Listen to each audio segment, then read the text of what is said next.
Bien, alumnos, entonces, la clase del día de hoy va a estar referido a lo que es conocido como el Trecento italiano. ¿Por qué decimos el Trecento italiano? Porque Italia en ese entonces se convierte en la Meca. ¿Meca qué será? En la capital. ¿De qué? De la sabiduría, de la inteligencia. Y allí se van desarrollando las artes, se van desarrollando la literatura, las canciones, o sea, la música comienza a trascender la literatura. Es una etapa previa, por eso se le llama transición, por lo mismo de que lo que va a venir luego, y eso va a ser ya estudio de la otra semana, del renacentismo, renacimiento, de volver a nacer. Por eso dice, ya olvidémonos de la Edad Media. ¿Qué cosa ha sido? Sinónimo de atraso. Ahora hay que volver a nacer. Por eso a esa etapa se le conoce como renacimiento. Pero mientras se instala y todo el renacimiento, mis queridos alumnos, hay una etapa que se llama una etapa de transición, que se le llama el Trecento italiano. En otras palabras, podemos decir también el pre-renacimiento, ¿ya?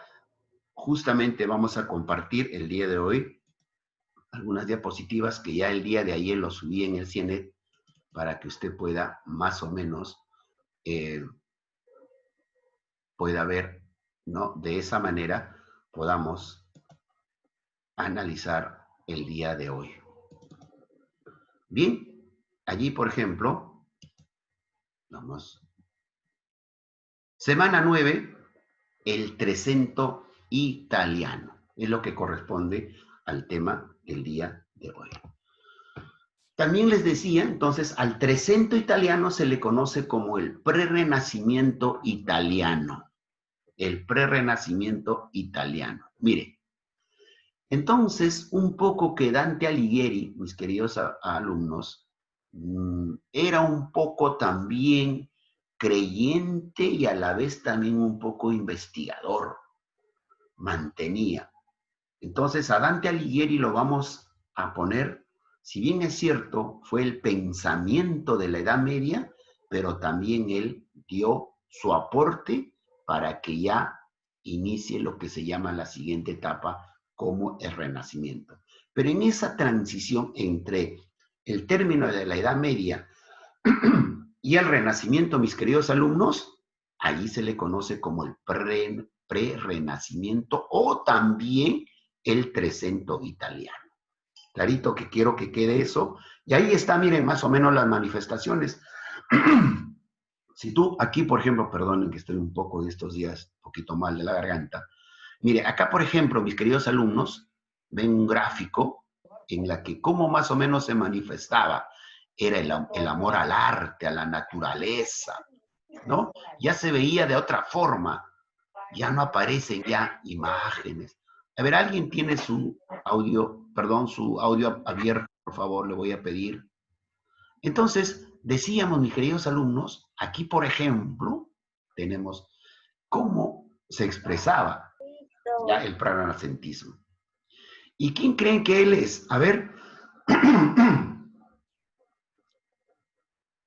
alumnos, estoy preguntando, ¿quién cree que el que está aquí es? ¿Quién es? ¿Dante Alighieri? Muy bien, muy bien. Ahí es el gran Dante Alighieri. Mira, así su usanza, la usanza de vestir era de esa forma. Siempre puesto un laurel. ¿Evocando a quién? A ver, ¿por qué se ponía el laurel? ¿Evocando a quién? ¿Quién era su mentor? ¿A Dios? No. ¿Quién era su mentor? ¿Perdón? Virgilio. Muy bien, David, claro, Virgilio fue su mentor. No lo dije.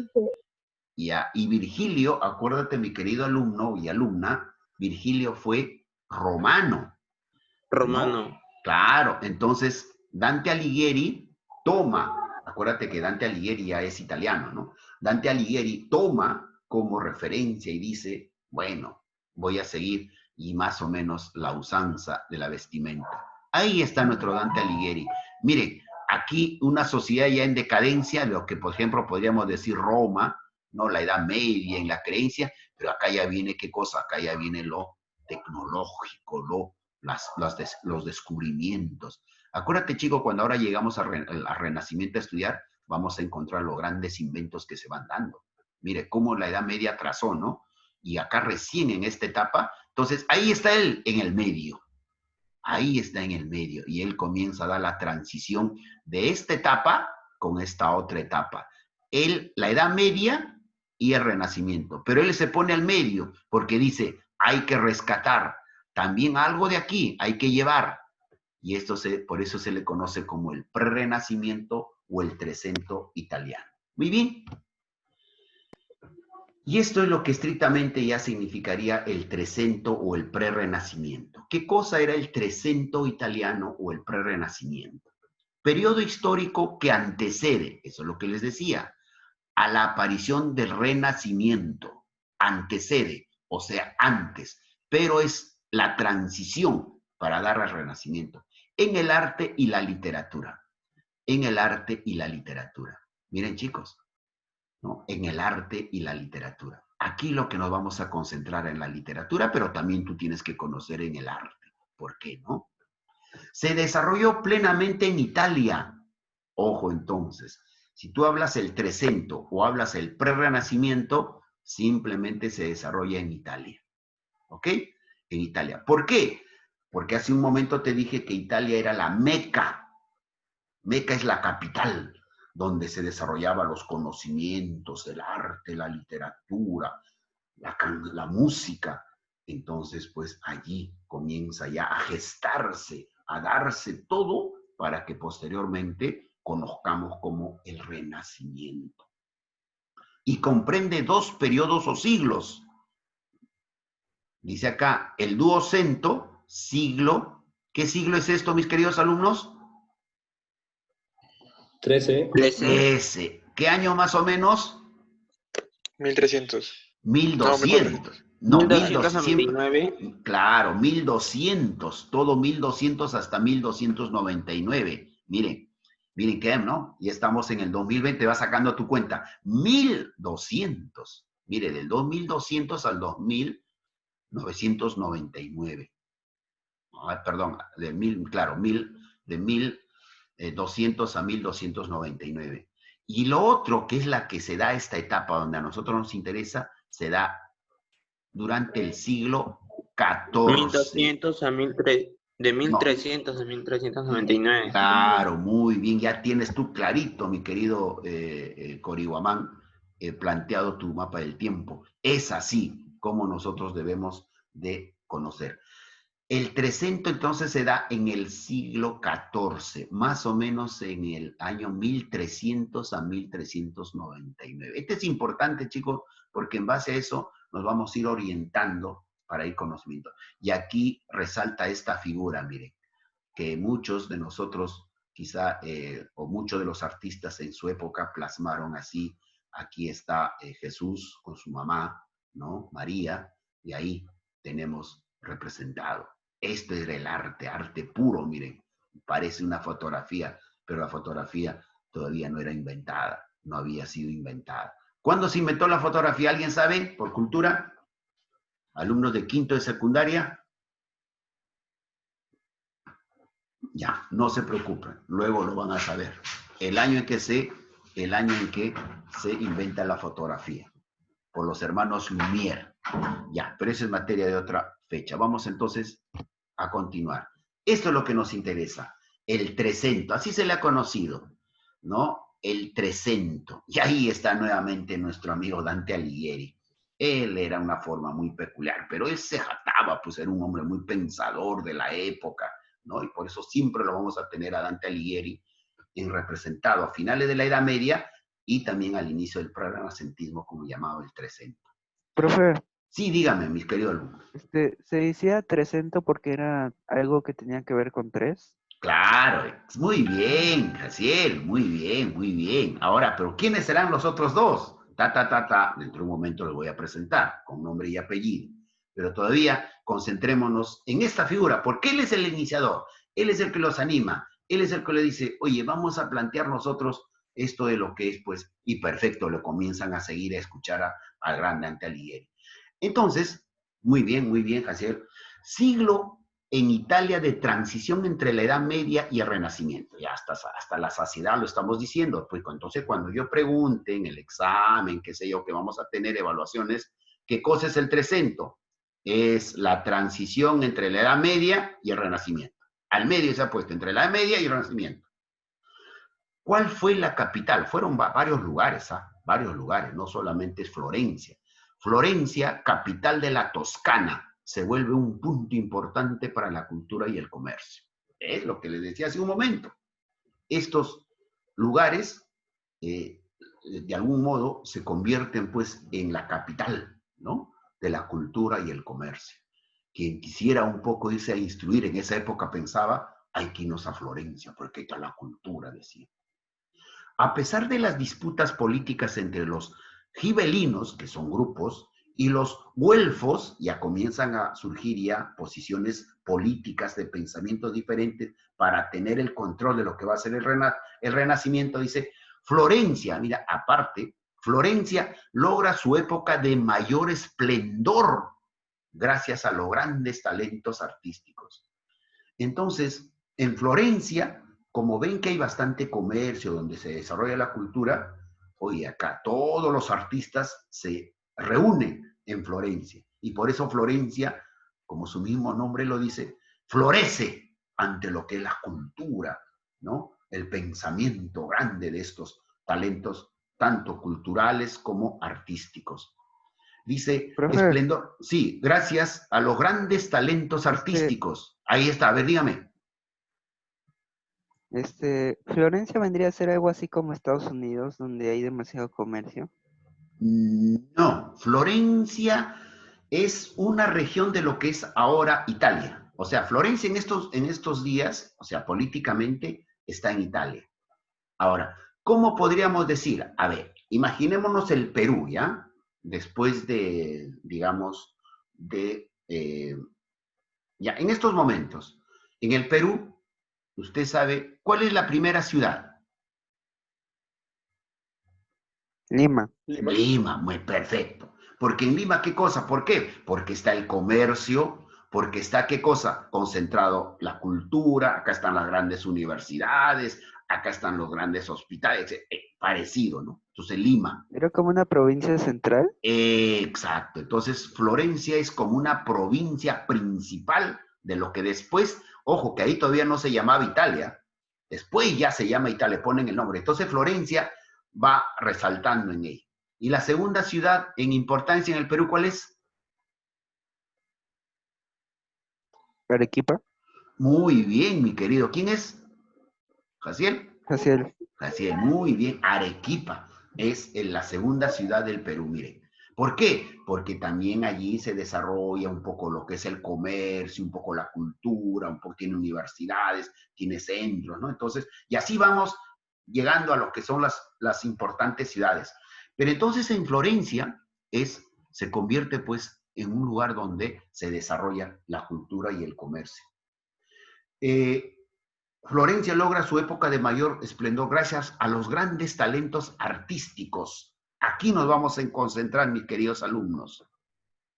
A Giotto, Dante, Boccaccio y Petrarca, Francesco Petrarca.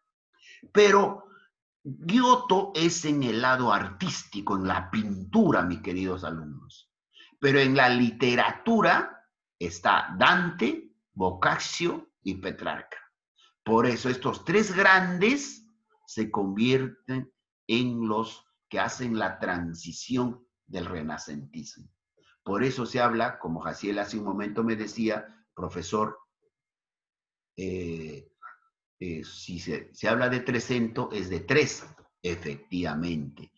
En el lado de la literatura es Dante Alighieri, Giovanni Boccaccio y Francesco Petrarca. ¿Ya? Estos tres hacen que se conozca como el Trecento. Trecento viene de tres. ¿Clarito? Ahí está. ¿Y Giotto qué sería? Giotto es un pintor. Pero nosotros hablamos desde el punto de vista de la literatura, son estos tres. Por eso se habla de Trecento. Giotto también, su arte, su pintura, ¿no? Desarrolla. Pero él también es parte de esto, de lo que se llama el, el prerrenacimiento. A Giotto sí lo podemos poner dentro del prerrenacimiento. Pero si hablamos del Trecento italiano, hablamos de Dante Alighieri, Giovanni Boccaccio y Francesco Petrarca. ¿Y bien? Ahí tenemos el arte del Trecento. Es bueno conocer el arte, chicos, porque también es parte de esto de lo que se llama el prerrenacentismo. Se desarrollan dos escuelas. Ajá, dos escuelas. La florentina viene de Florencia, de lo que acabamos de hablar, el lugar donde se desarrolló, ¿no? Ello. Y la sienesa, se presta mayor atención al cuerpo. Ajá. El arte del Trecento. Se presta mayor atención al cuerpo. Mis queridos alumnos, ya a partir del Renacimiento, tú vas a comenzar ya a no tanto a ver cuadros propios de la Edad Media. En la Edad Media, ¿qué cosa más se pintaban? A ver, ¿recuerdan como les dije? ¿Qué cosa más se pintaba? O sea, se retrataba, pues no trae la pintura. Sobre A Dios Jesús, y los sobre apóstoles. Jesús. Muy bien, sobre Dios, los apóstoles, ¿no? Y comienza, y esos grandes dibujos que ahora nosotros tenemos a veces, o lo conocemos, eso se dieron en la Edad Media. Por ejemplo, lo que el otro día les dije sobre la Santa Cena, o la Última Cena, donde Jesús está compartiendo con quién, con todos sus discípulos. Eso ha existido, pero como no había cámara, no había pues el celular ahora que tú tienes, o una cámara fotográfica, o una cámara filmadora, comenzaban los artistas a pintar y hacían sus verdaderas pinturas. Y ese por eso pasa a la historia, esa obra. ¿De quién es? ¿La Última Cena? Leonardo da Vinci. Leonardo da Vinci. Bien, del gran Leo, muy bien. La alumna primero contestó. ¿Quién es la alumna? Yo, profe Kimberly. Muy bien, Kimberly. Y Adriana, por favor, me anota a Kimberly. Entonces, mis queridos alumnos, estamos allí a Leonardo da Vinci o da Vinci. Perfecto. Allí se le conoce, por eso trasciende. Entonces, ¿pero qué cosa van a retratar en ese entonces? Ya no será tanto la religión, sino le ponen atención al cuerpo. O sea, el humano ya comienza a tomar prestancia como centro de lo que es la humanidad como tal, logrando mayor detalle de la anatomía humana, sin idealización, o sea, tal cual como se presenta el humano de la época, tal cual se retrataba. Ahí aparecía ya el humano. Por ejemplo, acá, la disputa, mira, si tú ves, de dos pensamientos, de dos ideologías, ¿no? De lo que hace un momento hablábamos, ¿no? Allí, por ejemplo, se presentaba de ese modo, ante el pronunciamiento de alguien, así se retrataba, así era la época, y habían aquí gente ya un poco ya sometida, ¿no? Que pertenecían a la otra etapa. Luego dice, desarrollo de la perspectiva basada en los estudios de Giotto. La perspectiva significa de que dentro de este grupo van a haber personajes, van a ver, y están dentro de ella, ¿no? Y lo que nosotros, o los cinematógrafos le llaman ahora la perspectiva múltiple. Hacen varias historias de una sola, ¿no? Por ejemplo, hablan del personaje principal, pero a la vez también van desarrollando otra historia, ¿no? Dentro de ese mismo desarrollo. Influencia del comercio sobre la creación artística.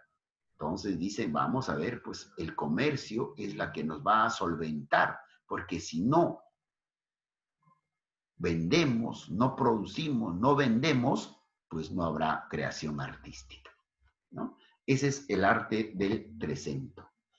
Esto es un poco lo que nos va a interesar ahora.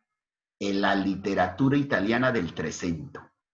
Miren, ya como eran las ciudades, ya no eran tanto la vestimenta muy, digamos, de la época. Ya aquí, por ejemplo, ya están un poco las mujeres más sueltas, el hombre también de esta forma se vestía, ¿no? Y lo que más o menos se habla, la perspectiva del cambio. La literatura italiana del Trecento influencia la poética de San Francisco de Asís. Aparece aquí un personaje llamado Francisco. ¿Por qué de Asís? Porque es del lugar llamado Asís, Francisco de Asís. Y la escuela siciliana. Si tú vas escuchando, estas provincias, estos lugares que vamos mencionando son actualmente ciudades principales de Italia. Sicilia, estamos hablando de Sicilia. ¿Y el gentilicio cuál será? Siciliana. Y la escuela siciliana, quienes desechan el latín, miren, por fin alguien dice, ya basta con el latín. Eso es lo que hace un momento nos decía, Cory Guamán nos decía de que sí, pues ya el latín a partir de ese momento dice, ya no se hable más.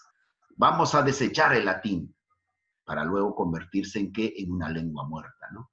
Quienes desechan el latín y optan por utilizar un italiano estándar, aparece una lengua nueva.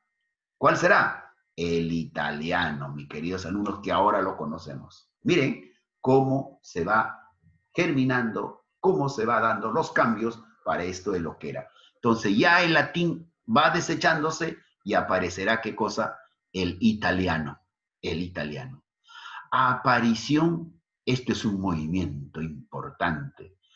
Esto es lo que yo de repente quería plantearles para el nombre de nuestra promoción, pero ya ustedes habían optado.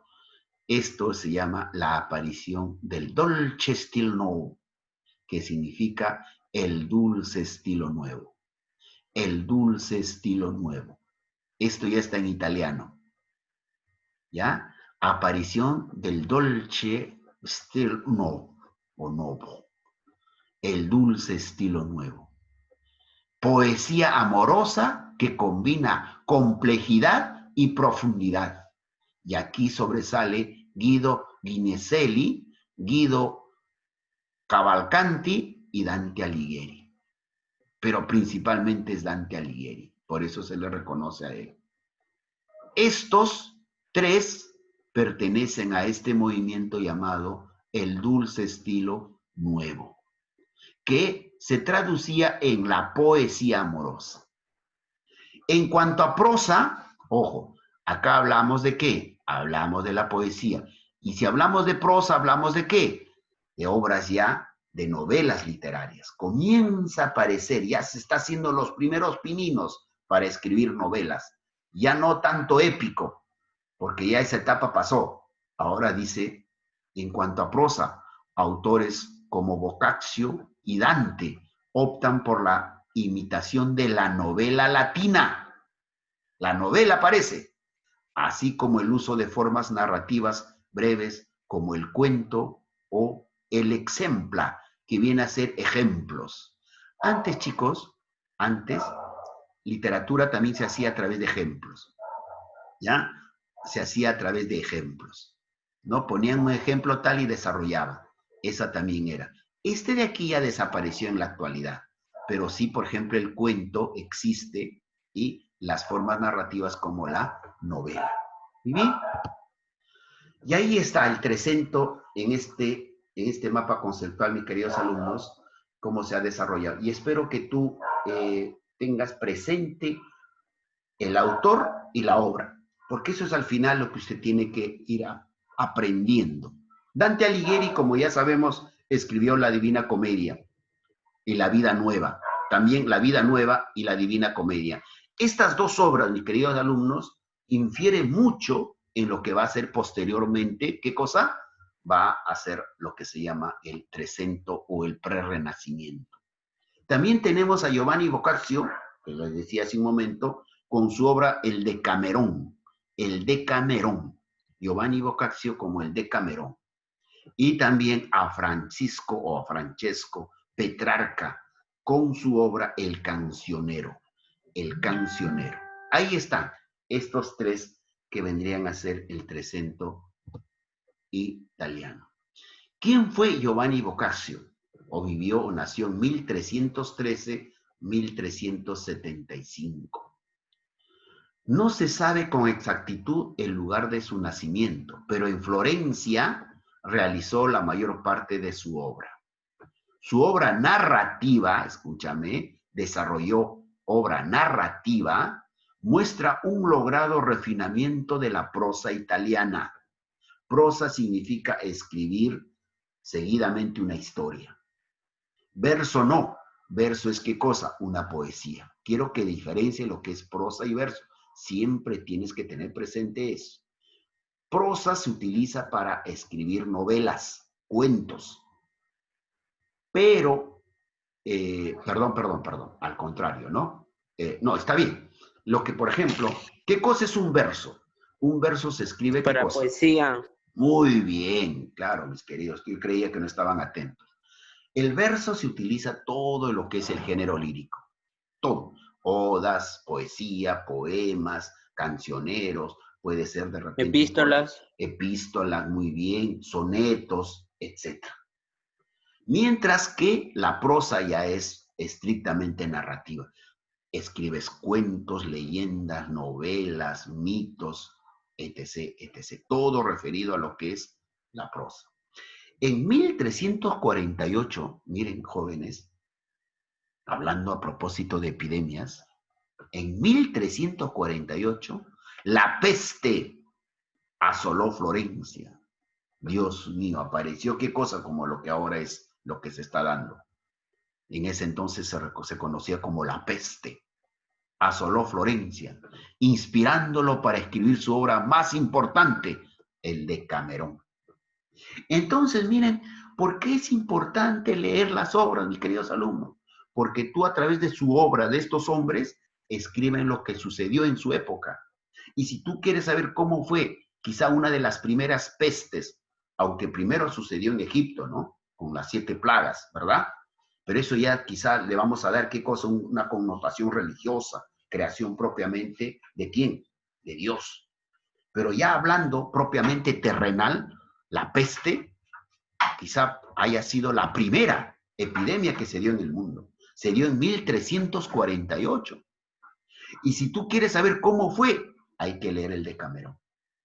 Otra obrita más que este humilde profesor te recomiendo. Profe, ¿y cómo se moría con la peste negra? La peste justamente era una especie de... Esto principalmente le daban a las ratas, porque las ratas eran los vehículos de transmisión, ¿no? Que estaban ya dentro, así como ahora, pues, ¿no? Es virus, pero ahora ya le damos, pues, la categoría de virus, ¿no? Ya científico. Pero en ese entonces, ¿qué ibas a conocer tu virus? ¿Qué ibas a conocer, pues, bacteria? Nada.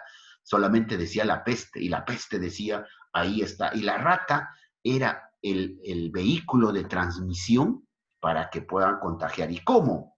Pues la rata se había instalado en las grandes ciudades. Y de pronto en los mercados, por ejemplo, esa rata en las noches salía y comían cositas o dejaban sus restos. Y al siguiente día los pobladores compraban y ya se estaban contagiando. Es lo que ahora también podría darse, ¿no? ¿Verdad? Pero ahora el virus ya es diferente, ya porque lo hemos ubicado. En ese entonces fue la peste, principalmente fue de las ratas. Pero ¿por qué le decían a la peste de la rata? Es que las ratas eran solamente los vehículos de transmisión que llevaban. ¿Por qué? Porque esto, pues en los grandes almacenes, en los grandes depósitos habitaban, se metían y dejaban allí el microbio, diríamos en ese entonces, pues hablaba de peste, ¿no? Y ahí está, hay que leer el Decamerón un poco para conocer, su obra se inspiró en eso, el Decamerón, hablado sobre la peste de 1348. Giovanni Boccaccio, ¿ya? El Decamerón, ahí está, miren cómo está graficado aquí. Miren, aquí ya al humano, ya no está mucho la presencia, ¿no? De la religión, lo divino, ya propiamente cómo se comportaban, este es un retrato de la época, diríamos, ¿ya? Aquí lo mismo, ¿no? Cómo más o menos se manifestaban. Etimológicamente el Decamerón significa 10 días. Ahí está, deca, 10. ¿Ya? Pero etimológicamente significa 10 días. Y ahí está, si quiere usted, hablado al primero, el primero es el latín, acá está el latín, pero después decamerai, ya ese es el italiano, ¿ya? Aquí está el latín y esto es en italiano. La obra, que consta de 100 cuentos llamados novelas, narra la historia de 10 jóvenes, 7 mujeres y 3 hombres, quienes cuentan durante 10 días historias para entretenerse. ¿Por qué? Porque han estado pues en cuarentena, han estado encerrados, ¿no? Por lo de la epidemia esta que se dio, la peste. Los temas que se manejan son en su mayoría profanos. ¿Qué significará profanos, mis queridos alumnos? A ver. Ustedes están en toda esa época. A ver, ya, pues no se me esconda, ahora no se me hagan a los santos. A ver, ¿qué es profano? Algo oculto. Ya, pero oculto ¿en qué sentido? Pues Algo que no se debería robar o que están robando, creo. no, eso no son profanos, mi querido alumno. Los profanos son, por ejemplo, que tú ocultas algo de tu humanidad, algo de ti, que siempre nos han dicho, ¿qué cosa es eso? Eso es cochino, eso es asqueroso. ¿A qué me estoy refiriendo? ¿El sexo? Claro, pues mi querido alumno, el sexo. Miren, ¿cómo? En la Edad Media se decía que no hablar de eso, eso es contra Dios, eso es ir en contra del pensamiento. En cambio, ya aquí, los cuentitos, los temas que se manejan son de mayoría profanos, que es lo que ya se estaba descubriendo. Acuérdate que en esta época ya el pensamiento ya iba cambiando, ya era el humano, ¿era quién? El humano era el centro de todo, ya no Dios. Y rondan alrededor de la condición humana, el amor, la religión y la fortuna. Entonces, más o menos el Decamerón nos trata sobre estos puntos. Bien, mis queridos alumnos, ahí tenemos lo que hemos conversado el día de hoy, el Trecento italiano o el pre-renacimiento. Muy bien, a ver, mis queridos alumnos, ¿alguna pregunta? De repente por allí, ¿sí? Profe, Sí, dígame usted, por favor. ¿el Decamerón lo escribió cuando ya estaba en sus últimos días antes de morir o algo así? No, más o menos, ahí te ubicas más o menos en el tiempo y en el espacio de cuándo ha nacido y cuándo, hasta qué año vivió y cuándo se dio la peste, ¿verdad? ¿No? A ver, vamos a compartir nuevamente ante su pregunta de usted, ¿ya? A ver, aquí por ejemplo, ¿no? Vamos. Aquí está, Boccaccio. 1313-1375. Ya, yo le pregunto a usted, ¿en qué época se dio la peste? 1313. 1348. 1948. 1348, Muy perdón, perdón. bien, 1348. Entonces, en todo su apogeo, cuando estaba casi de repente en su juventud, ha escrito el Decamerón. Entonces, no ha sido casi a finales de su muerte, sino más o menos en esta época, ¿no? Aquí está. Boccaccio, el Decamerón, ¿no? Más o menos escrita en esa época. Bien, entonces esto es lo que más o menos nos refiere estos tres grandes, por eso se dice el Trecento italiano. ¿Quiénes son? A ver, repitamos, ¿quiénes son los representantes del Trecento italiano? Repitamos. Dante, Dante, Dante, ¿qué? Boccaccio Hay que y decir Petrarca. completo. ¿Dante qué? Dante Dante Alighieri, Alighieri. Muy bien. ¿Quién más? Petrarca. Boccaccio Francisco Petrarca y Giovanni. y Muy Petrarca. bien. Y yo. Chicos, eso que les quede bien claro. ¿Quiénes son o quiénes han sido Giovanni Boccaccio?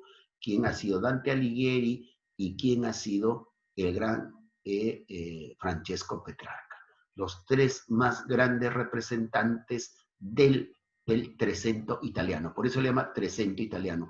Y alguien le va a decir, ¿y qué cosa es Trecento italiano? Es la transición, el antes del renacentismo, el después de la Edad Media. En esa etapa había un espacito pequeño. Allí se dio el Trecento italiano. Muy bien, queridos alumnos, esta vendría a ser la clase del día de hoy.